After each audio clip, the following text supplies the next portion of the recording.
সবাই শেষ, শুধু একজন বেঁচে আছে। ছেলেদের মধ্যে এখনো 6 জন বাকি আছে। 6 জনের সাথে একজন দেখবো, তারপরও খেলা জিতে, এটা ভাগ্যের উপর নির্ভর। দেখবো আমরা শেষ পর্যন্ত খেলা জিতে। দেখতে দেখতে আমরা খেলা প্রায় শেষের দিকে চলে আসছে, যেহেতু মেয়েদের একজন, ছেলেদের মধ্যে আরো একজন শেষ হয়ে গেছে অলরেডি, আবার খেলা চলতেছে। ছেলেদের মধ্যে আরো শেষ হয়ে গেছে, এখন আর 2 জন আছে, 4 জন আছে মাত্র।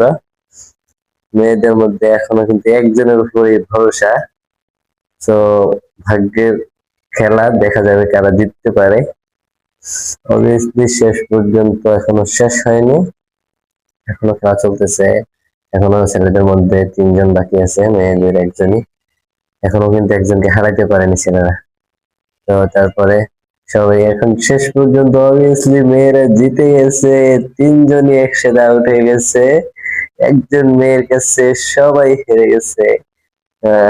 তো মেয়েদের গ্রুপ জিতে গেছে আজকে, এই জন্য সবাই খুবই খুশি যে নাচানাচি করতেছিল। তো ফাইনালি একজনকে বাছাই করা হলো, সে উইনার হলো। তার জন্য সবাই দোয়া করবেন, ভালো থাকবেন সবাই।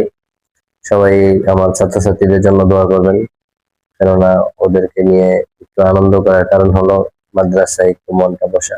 সবাই ভালো থাকবেন, দোয়া করবেন। আসসালামু আলাইকুম ওয়া রাহমাতুল্লাহ।